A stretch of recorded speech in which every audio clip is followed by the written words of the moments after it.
Bueno, hoy tratamos la ley que aprueba el consenso fiscal del año 2020. No sé si se escucha bien con esto. Bueno, del año 2020. Si se escucha bien, está bien. Firmado el 4 de diciembre del año 2020 entre el Poder Ejecutivo y las distintas representaciones de las provincias.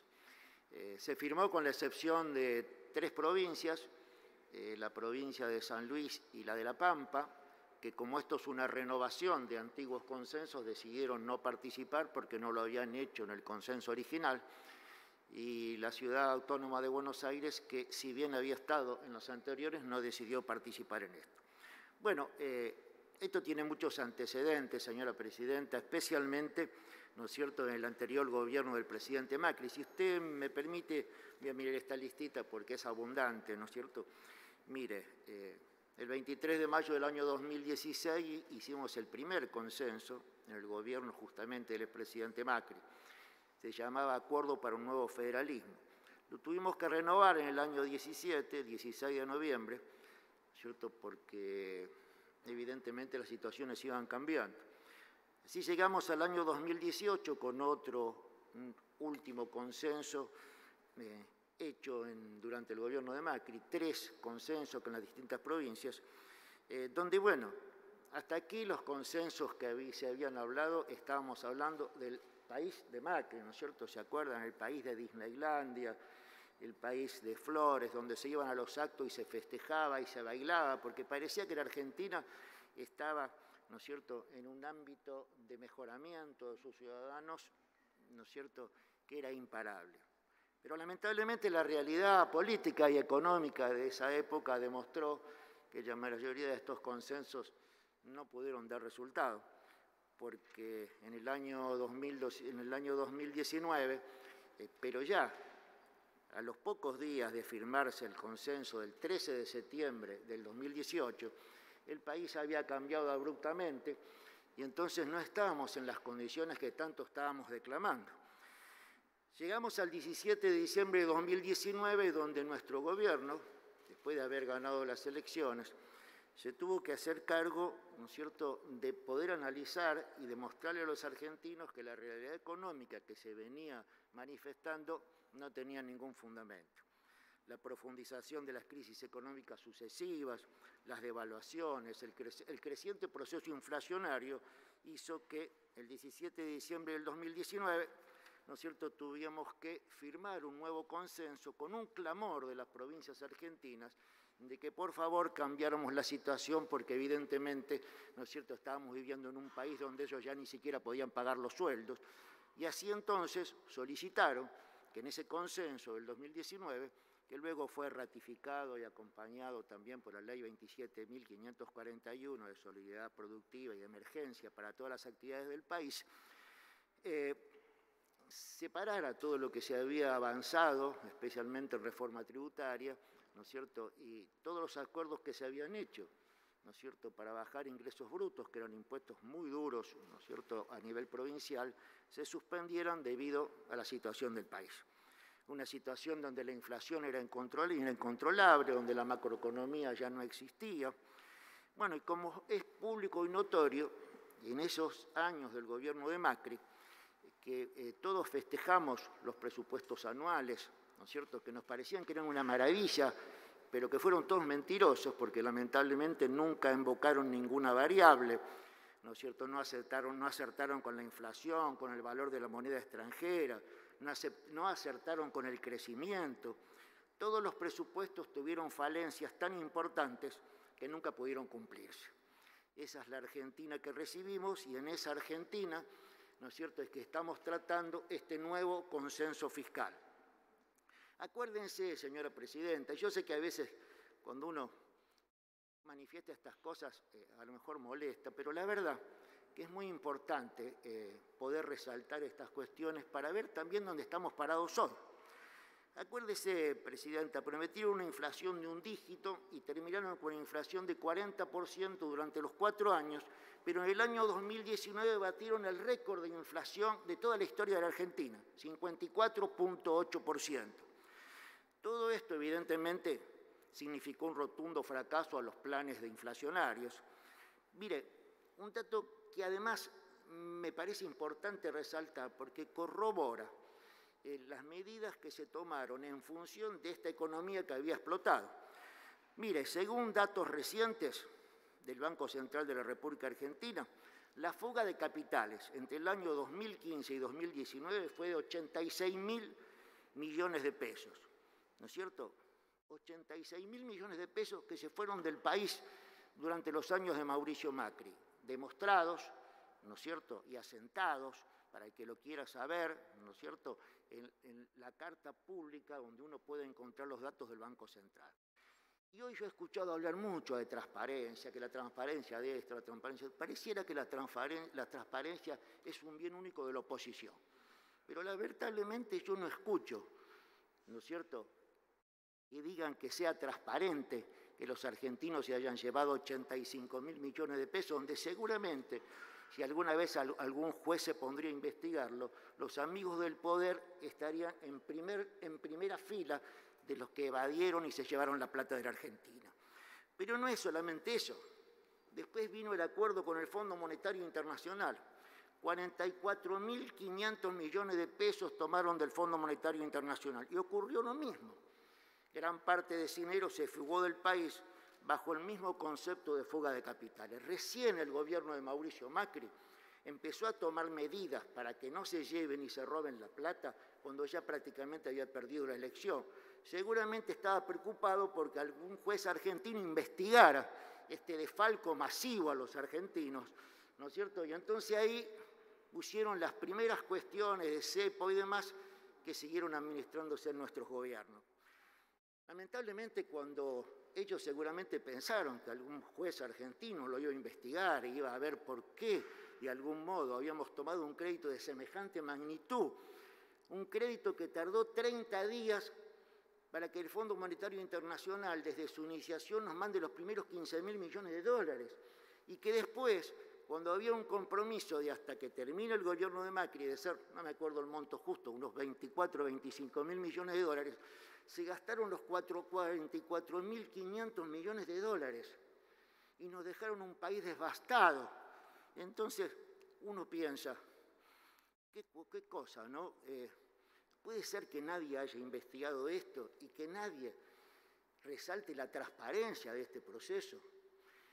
Y le voy a decir lo último, señora presidenta, porque la verdad que mientras el presidente del bloque hablaba, yo veía muchas sonrisas y, bueno, senadores y senadoras que estaban alegres. Y a mí me parece bien que estemos en este recinto alegres, a pesar de los gritos del presidente ¿no es cierto?, de la oposición. La verdad que evidentemente, ¿viste?, no son tan fáciles de sostener porque el recinto es tan chico. Pero yo digo, ¿se acuerdan de la pobreza cero? ¿Se acuerdan de la pobreza cero? De ese compromiso del gobierno de Macri que le decía a los argentinos, quédense tranquilos, la pobreza no va a existir más acá. ¿Saben cuánto terminó la pobreza, señora presidenta? 40% de pobres dejaron, sin COVID, porque la pandemia fueron ellos. Después vino la pandemia del COVID. Y yo escucho a algunos hablar de los pobres que hay hoy en la Argentina, y nadie dice que sin pandemia, y después de haberle prometido a los argentinos la pobreza cero, evidentemente un dislate, ¿no es cierto? Parece hoy, la verdad que esto tendríamos que sumarlo a la alegría de esta sesión, porque parece como si fuera una alegría, pero no es una alegría. Es una gran tristeza, una tragedia para los argentinos, ¿no es cierto? Una tragedia para los argentinos que tienen que pagar, ¿no es cierto?, las irresponsabilidades del gobierno anterior. Porque si bien la negociación que hicimos fue exitosa, las deudas siempre hay que pagarlas. Bueno, finalmente, los datos del crecimiento, la pobreza, la inflación, el endeudamiento, donde en el gobierno anterior fueron tan negativos, nefastos para la economía y para los ciudadanos que habitamos esta tierra, que no requiere demasiado análisis. Generalmente nunca hablan mucho de eso. Ahora, cabe destacar que si nosotros analizáramos los números muy globales, vamos a ver que el gobierno de Mauricio Macri lo único que hizo fue ajustar los gastos relacionados a la salud, a la educación, a los servicios, a la ciencia, a la tecnología.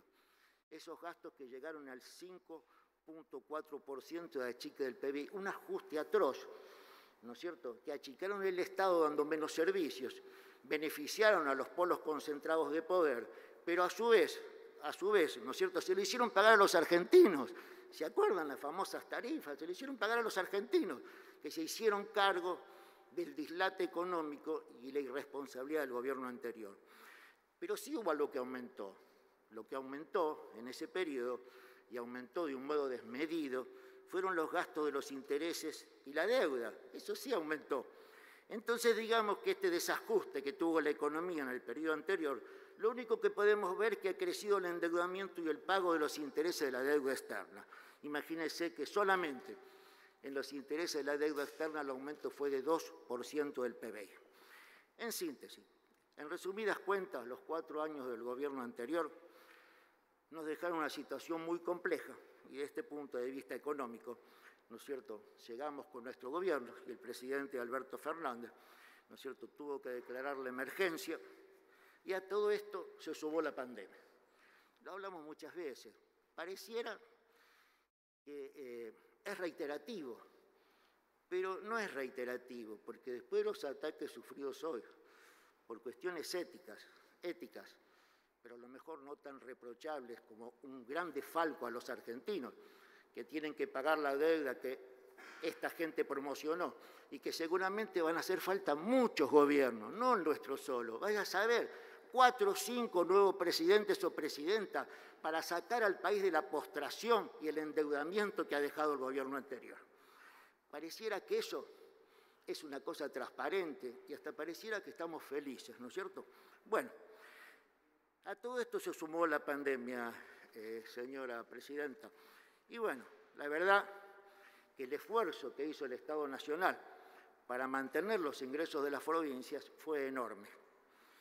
El Gobierno Nacional tuvo planes que nosotros hemos manifestado en distintas oportunidades, al discutir el presupuesto, al discutir diversas leyes donde nos hemos manifestado claramente cuáles fueron los enormes esfuerzos del Gobierno Nacional brindó a todas las provincias para pasar este mal trago y esta tragedia sanitaria y económica que el mundo entero tiene por la pandemia y por el COVID. Todo esto, señora presidenta, disculpe la apreciación, está llegando a este nuevo consenso fiscal. Veo que no tengo mucho tiempo, así que, a ver, este consenso fiscal que estamos discutiendo hoy tiene algunos pilares que son muy importantes. En materia tributaria, provincial y nacional, se está buscando una armonización que permita recaudar de la manera más eficiente y permita facilitar la vida de los ciudadanos con trámites que ya se cruzan y hacerlos de una manera más automatizada, y también pidiendo que haya un capítulo muy importante en cuanto al endeudamiento responsable de las provincias argentinas y del mismo Estado Nacional. Bueno, señora presidenta, mire, un dato. Durante la pandemia y tomado hasta el 1 de octubre del año 2019, las provincias perdieron recursos por 200.000 millones de pesos, pesos más, pesos menos. Y en ese igual periodo la Nación, ¿no es cierto?, asistió a las mismas por 199.000 millones de pesos. Estos son datos oficiales del Ministerio de Economía de la Nación. Esto permitió a las provincias cumplir con sus compromisos gracias al auxilio financiero del Gobierno Nacional. Ahora, el paso siguiente es el consenso fiscal que vamos a aprobar y pedimos, ¿no es cierto?, que se apruebe en este Senado para trabajar en un programa integral de armonización tributaria y endeudamiento responsable que propendan al fortalecimiento económico y financiero de las provincias. 2 o 3 cosas técnicas, señora presidenta. Bueno, hay compromisos comunes entre el Estado Nacional y las provincias que han firmado los gobernadores con el presidente en materia de administración tributaria nacional. Todos los organismos de recaudación validen contra el número de CUIL, ¿no es cierto?, sus cuestiones. Las provincias remitirán una vez al año información sobre la titularidad de los bienes inmuebles y otros bienes registrados al 31 de diciembre de cada año. Se propondrá que las provincias adhieran al Padrón Federal, Registro Único Tributario, administrado por la FIT, ¿no es cierto?, y por la Comisión Arbitral, que justamente es, ¿no es cierto?, donde están los contribuyentes del convenio multilateral, donde se pagan ingresos brutos durante el año 2021. En síntesis está el consenso, lo que busca es un proceso de armonización con las provincias, ¿no es cierto?, en el cumplimiento de algunas normas básicas. Una de ellas, señora presidenta, también en los compromisos comunes, es que no habrá en la Argentina más transferencia de competencias, servicios o funciones sin la respectiva reasignación de recursos. Esto aprobada por una ley del Congreso como corresponde. El compromiso asumido por las provincias es en materia tributaria provincial, en materia de endeudamiento responsable y en materia de procesos judiciales. Simplemente en lo que hace a la tributaria provincial, le digo que se están extendiendo, se prorrogan todas las alicuotas de ingresos brutos de las provincias hasta el 31 de diciembre del 2021. O sea, no la pueden subir, pero tampoco, ¿no es cierto?, pueden bajarlo, como existía en el compromiso de ese pacto fiscal del año 2018. Bueno, por otro lado, se van a agilizar y normalizar y adecuar y coordinar mecanismos de devolución automática y compensaciones a favor de los contribuyentes, ¿no es cierto?, para que eso de algún modo también, en un momento difícil para los argentinos, dé soluciones. Por último, señora presidenta, en materia de endeudamiento responsable, a partir del 31 de diciembre, y durante un año no podrán las provincias incrementar el stock de deuda denominada moneda extranjera, quedando exceptuado, por supuesto, los compromisos emitidos anteriormente o los pagos que se tienen que hacer los organismos de crédito internacional. Esto es posterior al presupuesto 2021. Bueno, y ahí creo que se terminó la cuestión del endeudamiento internacional con moneda extranjera en función de la situación y los recursos que vive el país. Las provincias se comprometen a establecer este régimen, llevarlo a los municipios, para que de ese modo las tres grandes tributaciones nacionales, nacional, provincial y municipal, entren en este consenso, ¿no es cierto? Y en materia de endeudamiento responsable, el Gobierno Nacional, en uso de sus facultades, ¿no es cierto?, denegará la autorización a toda operación de crédito, ¿no es cierto?, que sea parte de los puntos 1 y 2, ¿no es cierto?, que significan que nadie puede ir más allá de un endeudamiento lógico. En última instancia, señora Presidenta, y dejando de lado este tema del endeudamiento, en materia de procesos judiciales hay un acuerdo para que durante un año no iniciar procesos y suspender los que estén en trámites, ¿no es cierto?, también durante 30 días la suscripción de la presente ley, los poderes ejecutivos de la provincia y del Estado Nacional tendrán que hacer una ley elevada a sus legislaciones provinciales. Bueno, finalmente, señora Presidenta, el pacto fiscal busca una armonización en materia tributaria. Al permitir los estados subnacionales, provincias y también municipios que puedan mejorar su recaudación y a su vez impedir el endeudamiento irresponsable. Lo que va a lograr es apuntalar fuertemente la solvencia fiscal, que es un desafío que tenemos, ¿no es cierto?, en un estado, ¿no es cierto?, donde sabemos que la situación de la recaudación, que ha mejorado notablemente, hasta que no termine esta situación de la pandemia, va a ser realmente un gran desafío. Por eso, ¿no es cierto?, esto siempre va a redundar en beneficio a la productividad, al mayor empleo, al mayor beneficio del crecimiento y mejores salarios para la gente. Cuando el Estado esté sólido, señora Presidenta, y el Estado esté solvente, evidentemente esto va a tener un beneficio importante por todo lo que significa el crecimiento económico para cada uno de los argentinos. Muchísimas gracias. Gracias, senador. Tiene la palabra, senador Poggi.